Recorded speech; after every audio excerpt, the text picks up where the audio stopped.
comes a moment in every soul's journey when logic crumbles, when reason bows its head before the mystery of faith. It is the moment when you find yourself between two worlds, the visible and the invisible, and you must decide which of them you will serve. On one side, the evidence of your senses declares that it cannot be. On the other, the whisper of the Spirit insists that it is already done. And in this sacred tension, faith is born. This is the secret that separates those who wait for miracles from those who live them, the ability to believe in that which reason denies.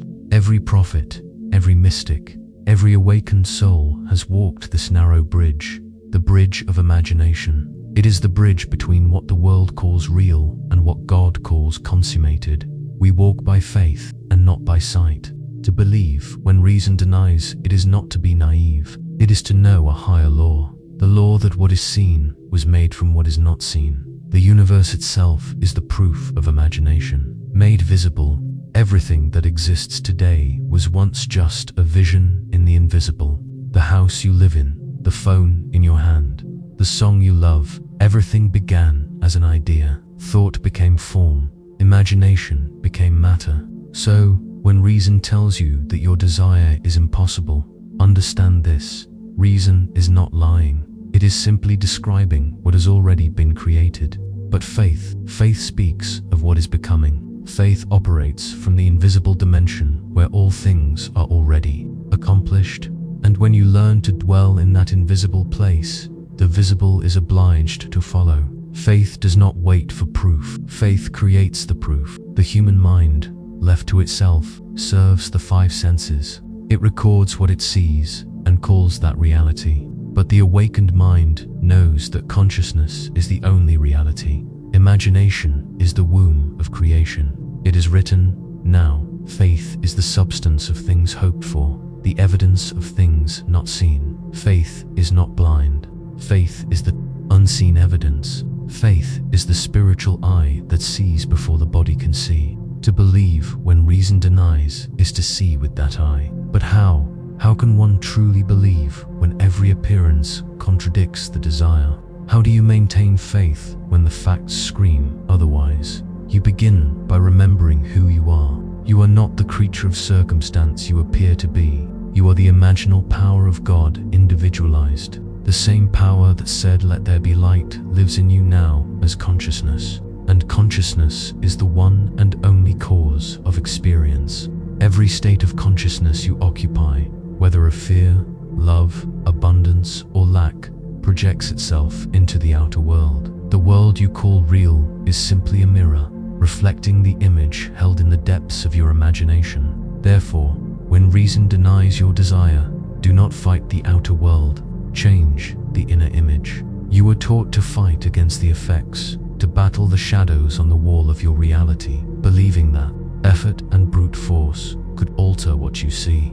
But have you ever realized the futility of this? Fighting a shadow only makes it dance more violently. You cannot erase a reflection by breaking the mirror. You must change the object being reflected. And that object, my friend, is your state of consciousness. Your consciousness is the projector, and the three-dimensional world is the screen. Whatever is happening in the movie of your life is a faithful reproduction of what is being projected from within. Stop for a moment and look around. Your financial situation, your relationships, your health, your peace of mind, every detail is an echo. It is not a cause. It is not an external force acting upon you. It is an obedient reflection of who you have consented to be. This is the hardest and, at the same time, the most liberating truth you will ever encounter. It is hard because it annihilates the victim figure you may have nurtured for so long. It dissolves the excuse that they, or that, are responsible for your pain. But it is liberating because, if you are the cause, then you have the power to change. The power was never out there. It has always been silently waiting within you, in your ability to choose what you accept as true about yourself. This is the great secret. The world does not need to change for your life to change. You need to change. And this change is not a change of action, but of consciousness. You might ask, but how can I say I am abundant when my bank account is empty? How can I say I am loved when I am alone? And here lies the great crossroads of the soul. Reason, the jailer of the senses, will demand proof before believing. It will say, "Show me the money, and then I will feel abundant." But the divine law, the law of consciousness, operates in the opposite direction. It whispers, "Feel abundant, and then I will show you the money." The order of creation is always from the inside out. Feeling precedes manifestation. Consciousness precedes evidence. Faith is not believing despite the lack of evidence. It is believing in the evidence of the unseen. You must dare to identify with a state that your senses have not yet confirmed. You must inhabit a reality that logic calls an illusion. Why? Because imagination is not an escape from reality. Imagination is the workshop of reality. Everything you can conceive in your mind, everything you can feel as true, already exists as a possibility in the infinite field of consciousness. You are not creating something from nothing. You are selecting a reality that already is. Every possible version of you already exists. The prosperous version of you, the healthy version, the peaceful version, all are complete and finished realities, waiting to be activated by your consciousness. And how do you activate them? You move into that house, you wear those clothes, you begin to think, feel, and breathe from that state, here and now. You do not wait for the outer world to give you permission. You give yourself permission to be who you desire to be, and the world, being only a mirror, has no choice but to reflect this new identity. Think of your life as a grand theater. You have been playing a role, perhaps the role of the struggler, the victim, the one who almost makes it, and you have played it so well that you have forgotten you are the actor. You have merged with the character, but today I invite you to remember, you are not the role. You are the consciousness that animates the role, and you can, at any moment, choose a new role. A role of victory, of royalty, of dominion. This is your divine heritage. You are not made to crawl through life, begging for crumbs from a world that was designed to echo your voice. You are made to command, but the command is not made with the physical voice, but with the quietness of inner assumption. It is a silent knowing, an unshakable acceptance that what you desire is already yours. What image of yourself have you consistently held in your mind? Be honest, for that image is the cause of everything you experience. If consciousness is, in fact, the only reality, the primordial cause of everything that manifests in your world, the next question, the most crucial of all, is, how does one operate this change of consciousness? How does one move from a state of lack to one of abundance, not just in thought, but in being? The answer lies in a principle so simple in its formulation, yet so profound in its application that it eludes the mind that seeks complexity. The secret is the power of assumption impregnated with feeling. The change does not occur through desire or hope. Desire, in itself, implies absence. To desire something is, fundamentally, to admit that you do not possess it. And if the law reflects what you are, then desiring perpetuates the state of not having. You can desire for a lifetime and never obtain, because the universe does not respond to what you want.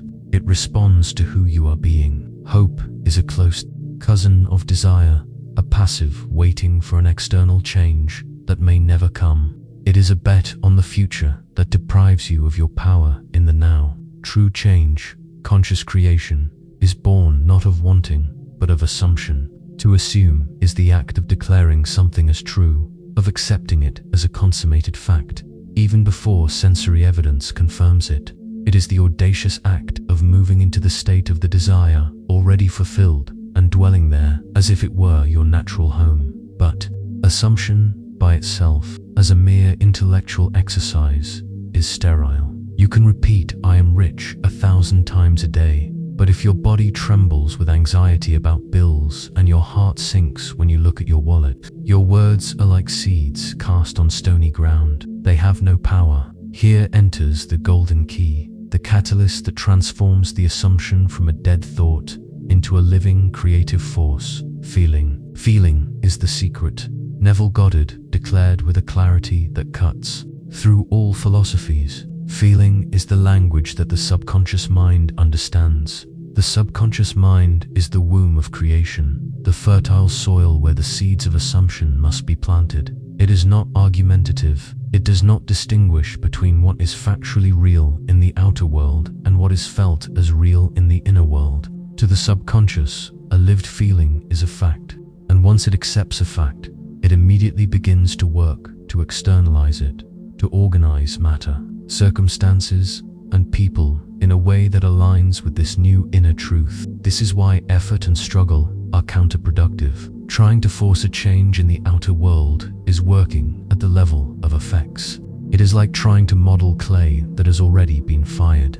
The real work is done at the level of the cause, which is your inner state, your subconscious impression. And how do you impress the subconscious? You must feel the reality of your desire fulfilled.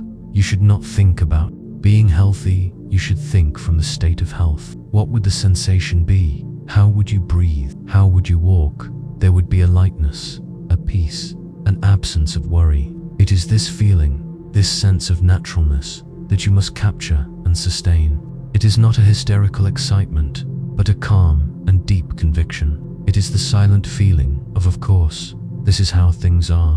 When you assume the feeling of your desire fulfilled, you are, in fact, performing an act of spiritual fusion. You are merging with the version of yourself that already possesses what you desire.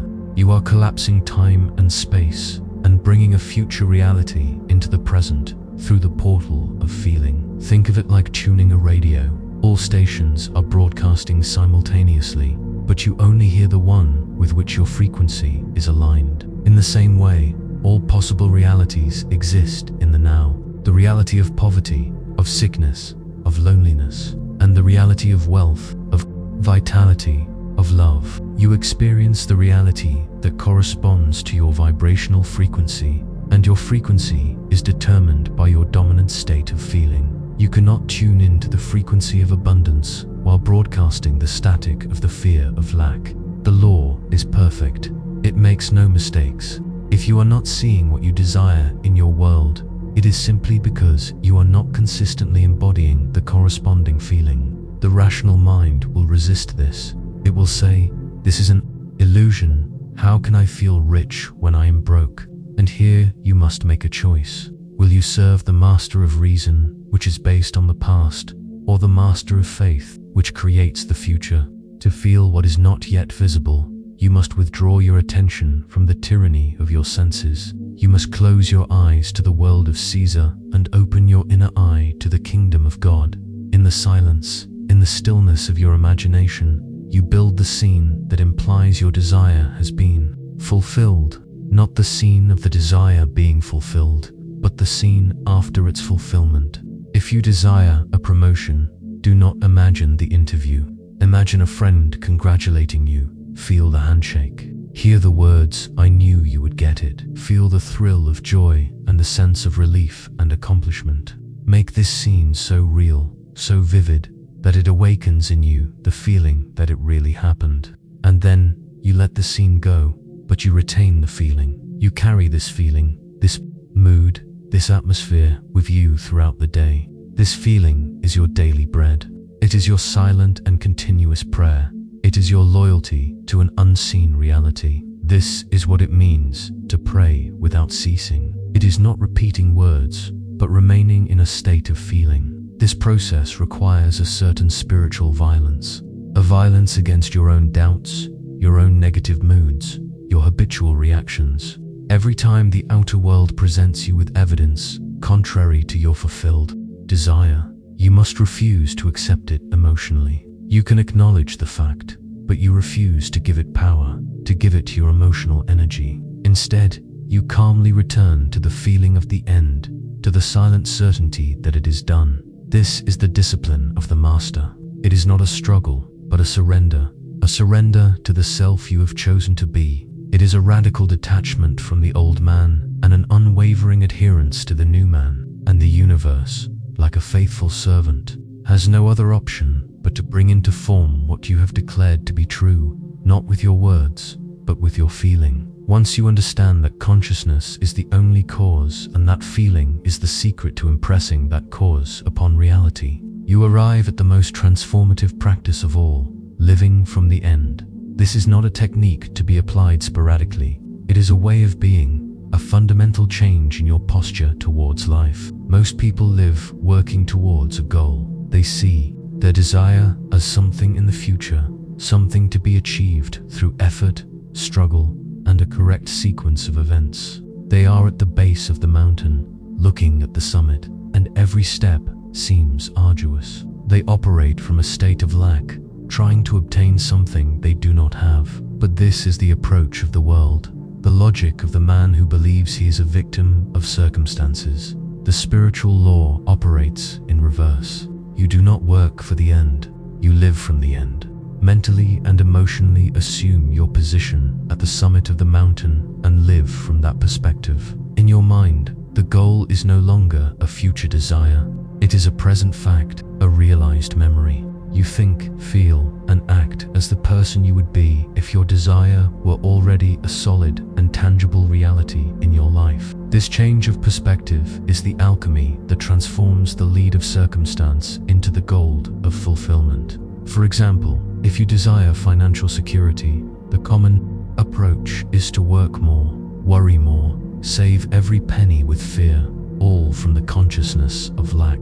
But to live from the end means asking yourself, how would I feel, think, and act if all my financial needs were abundantly supplied, now and forever? The answer would likely be peace, relaxation, generosity. You would make decisions not from fear, but from confidence. You would not be constantly calculating lack, but rather enjoying fullness. Your job then is not to manipulate the outer world to give you money. Your job is to cultivate and sustain the inner state of peace and financial security, regardless of current circumstances. You begin to move through your day with the calm aura of someone for whom money is not a problem. You are not pretending. Pretending is a performance for others and carries the tension of duplicity. Living from the end is an inner conviction, a reality you inhabit for yourself. It is a change of identity. You become the person who no longer needs the desire because, in consciousness, you already have it. This is the faith that moves mountains. Faith is not believing that God will do something for you in the future. Faith is believing that He has already done it, and your job is to align yourself with that consummated work. When you pray, believe that you have received, and you will have it. Observe the tense. The belief in receiving precedes the physical possession. It is a command in the present tense. Believe that you have already received now. You may think you need to perform a series of complex actions for your desire to materialize, but every action born from a consciousness of lack and effort only roots you deeper in that state. So, the only truly necessary action is the internal action of changing and maintaining your assumption. When you live from the end, the necessary external actions will flow from this new consciousness naturally and effortlessly. You will be moved to make a call, to go to a place, to have a conversation, not out of a sense of duty or panic, but from an intuitive inspiration. The bridges of incident that lead to the physical realization of your desire will appear organically because you are no longer trying to build the bridge. You are already on the other side. And the universe simply unfolds the path to align with where you already are in consciousness. I remember a phase in my own journey when I was intensely searching for a sense of home, a place of stability and peace.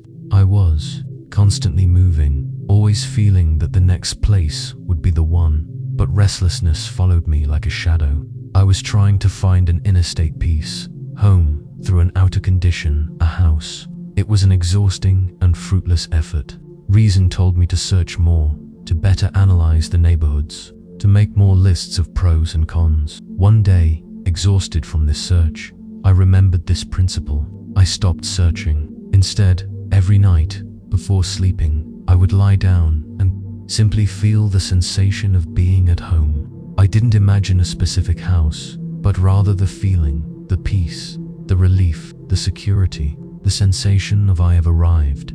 I would fall asleep in that feeling of gratitude and stillness. During the day, when anxiety about my housing situation arose, I did not fight it.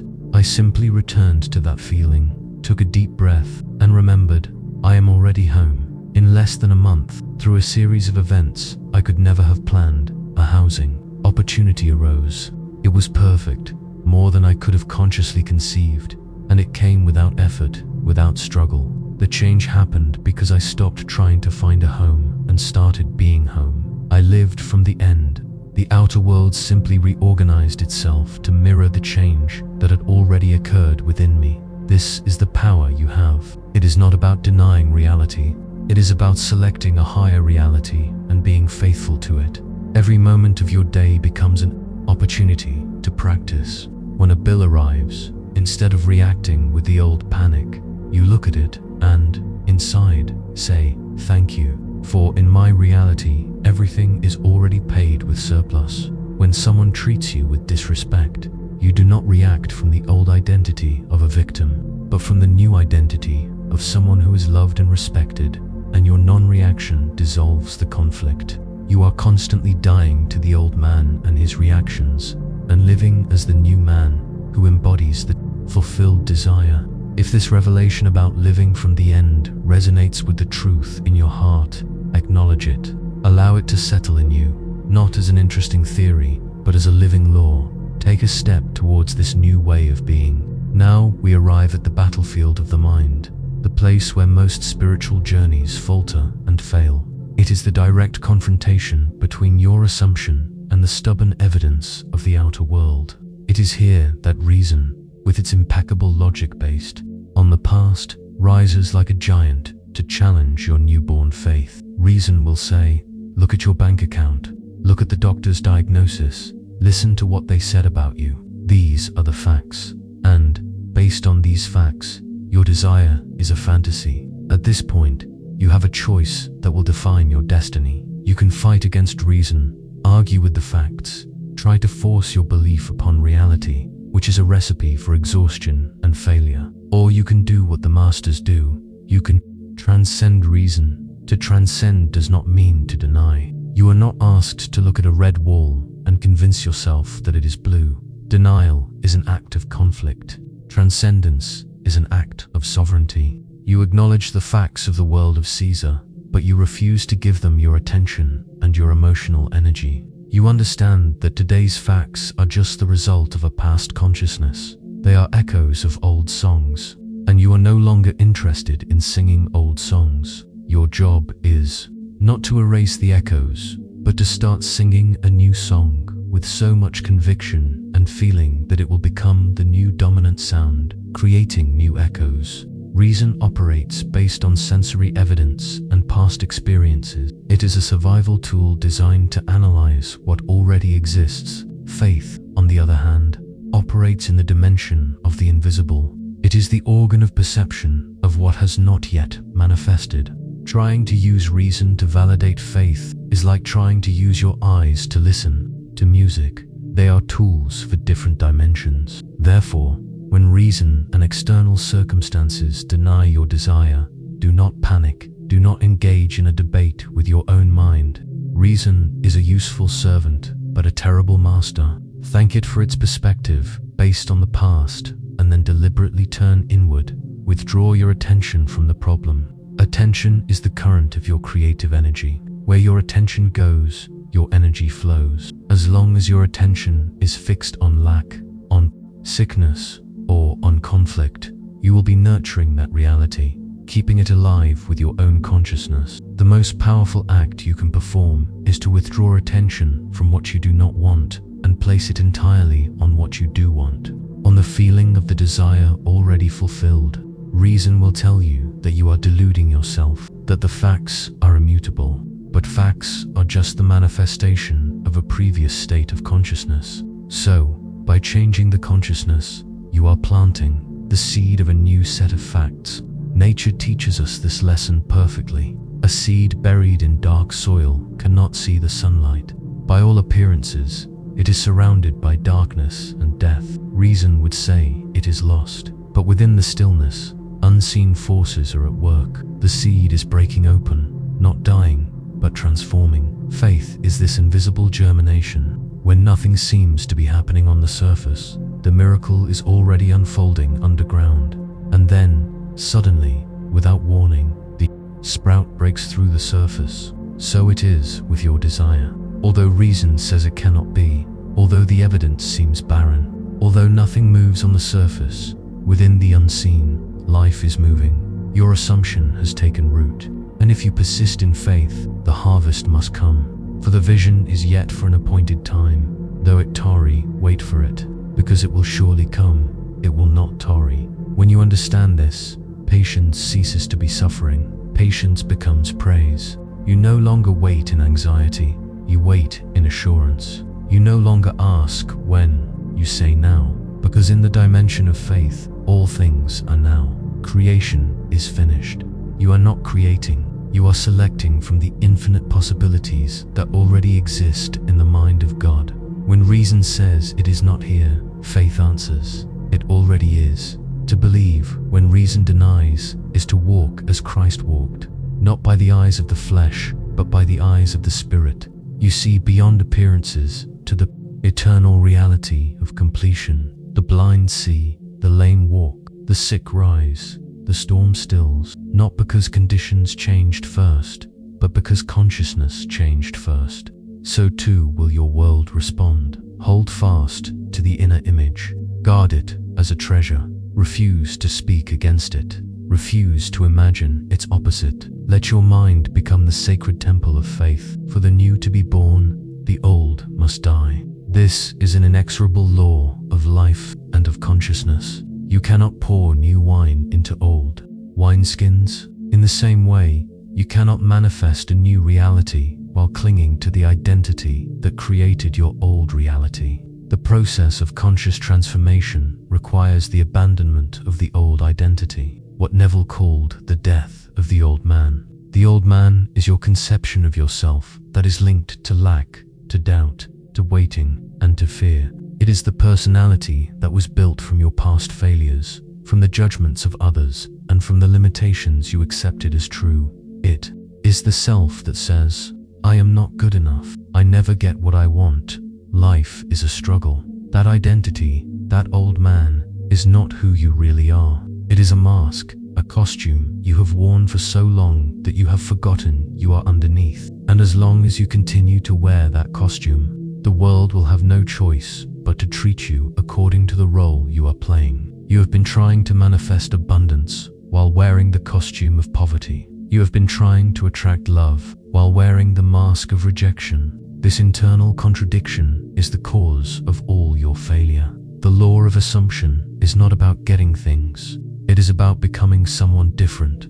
It is not about having something, but about being someone. You do not manifest wealth. You become the personification of wealth, and then money appears as a natural effect. You do not attract love. You become the incarnation of love, and then harmonious relationships materialize. Therefore, the most radical change you must undertake is a change of identity. You must die to the version of yourself that is linked to the problem, to be reborn in the new identity that is already the solution. This death is not a morbid event, but a glorious liberation. It is the conscious detachment from the person you were to embrace the person you have chosen to be in your imagination. How is this done? You begin by observing the old man in action without judgment. Observe your habitual thoughts of worry. Observe your reactions of fear or anger.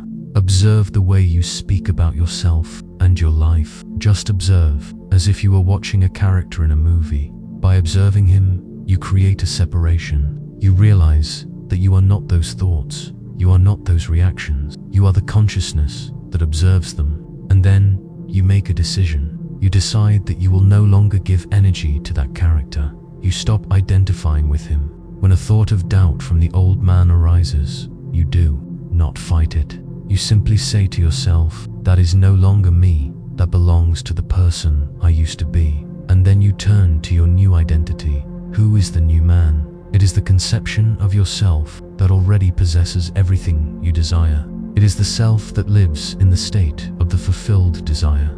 It is the mind of Christ within you, which knows that all things are possible. You must define this new identity clearly in your mind. How does the new man think? How does he feel?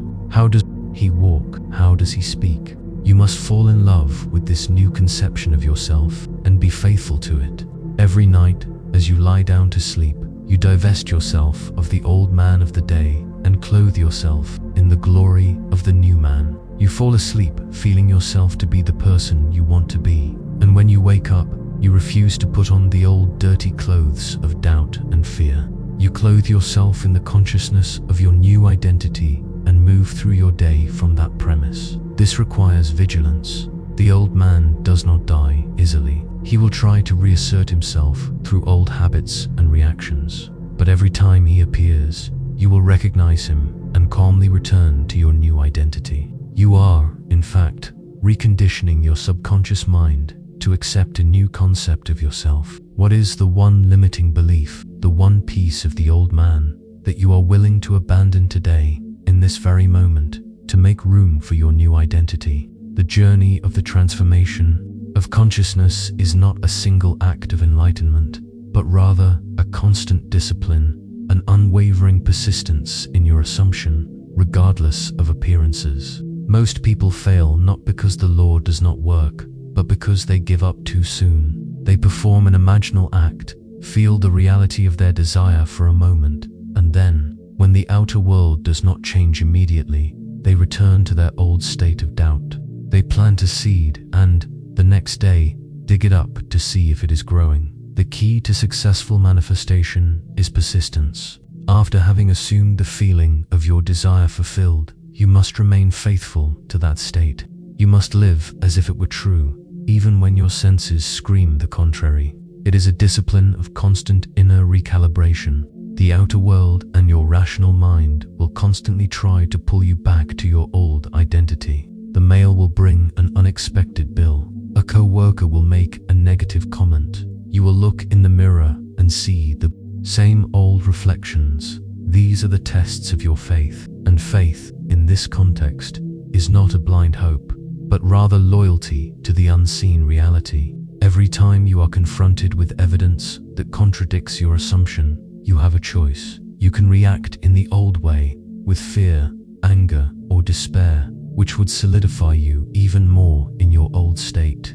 Or you can pause, breathe, and recalibrate. To recalibrate means to deliberately return to the feeling of your desire fulfilled. You close your eyes for a moment, ignore the external disturbance, and re-inhabit the state of completion. You remember the feeling of peace, of joy, of relief that you felt in your imagination. You remember, I am the new man now, and in this reality, this problem does not exist.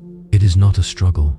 It is a gentle but firm return to your center, to your chosen truth. Think of it like learning to ride a bicycle.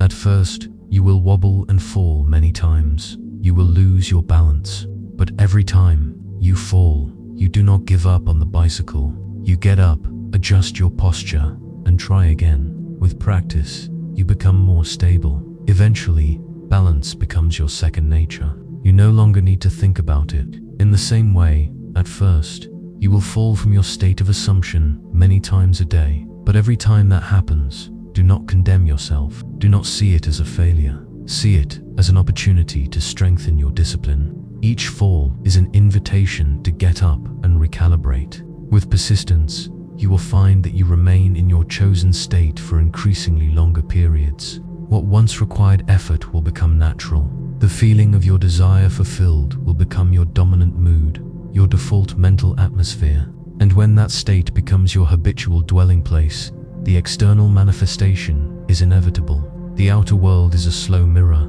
It takes time for it to reflect the change that has occurred within you. Your persistence is what keeps the inner image stable long enough for the mirror to reflect it. If you keep changing the image, the mirror will only reflect a blurry confusion. The unwavering persistence in your assumption is the proof to your own subconscious that you are serious. It is your declaration that this new identity is not a passing whim, but who you are now. And the subconscious, once convinced, will move heaven and earth to make your assumption a visible fact. Therefore, be like the sentinel at the door of your temple. Do not allow any thought or feeling that contradicts your assumption to enter and profane the sacred space. Be ruthless in your mental diet. Feed your mind only with thoughts and feelings that align with your fulfilled desire.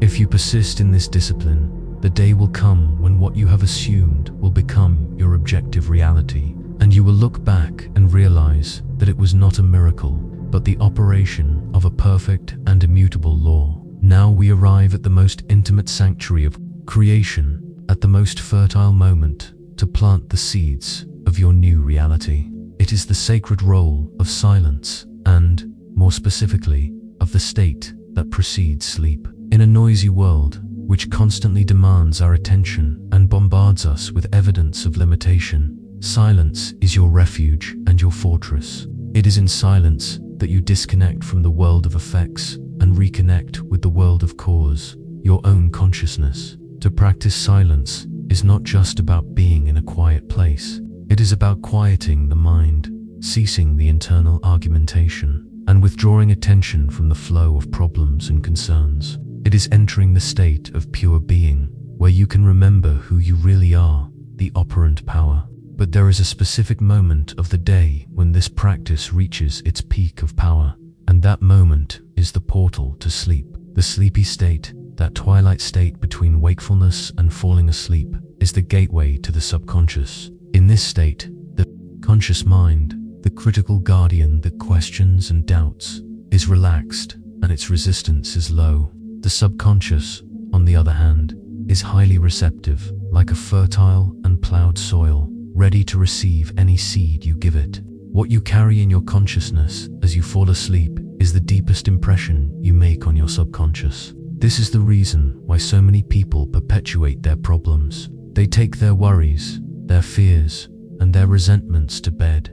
They rehash the day's failures, anticipate tomorrow's difficulties, and fall asleep in a state of lack and anxiety. By doing so, they are, unknowingly, instructing their subconscious to create more of the same unwanted circumstances. The master, however, uses this sacred moment consciously. The final act of the day is not of concern, but of creation. Before sleeping, you must enter the state of the fulfilled desire. No longer think about your desire, think from it. Lie down in your bed and assume the feeling that your desire is already a fact.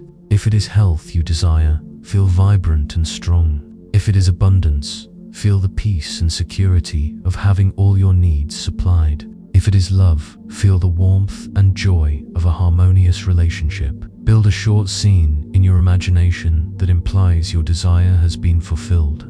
Perhaps it is a conversation with a friend where you say, "Isn't it wonderful?" Feel the reality of that scene. Hear the voices, feel the emotions, and then carry that feeling into sleep. Fall asleep in that mood, in that conviction. By doing so, you are planting the seed of your assumption in the most fertile soil possible. Your subconscious will accept this impression as a fact and will work through the night in ways you do not know to bring this reality to light. Sleep is not a pause in consciousness. It is a deeper immersion in it. It is the moment when the builder within you takes control. What you give it as a project before sleeping is what it will build in. Your waking reality, this practice, performed faithfully night after night, is the surest path to transformation. It is your nightly ceremony of dying to the old man and falling asleep in the arms of the new. If this journey into the interior of yourself has awakened the Creator in you, subscribe to continue deepening this truth. What does this final teaching on the power of sleep awaken in you? As a ritual of reflection for the day, tonight, before falling asleep, do not ask for anything, just lie in silence and feel yourself to be the person you desire to be. Feel the gratitude, the peace, and the relief of already having everything your heart desires. Fall asleep in that feeling. This is your only job.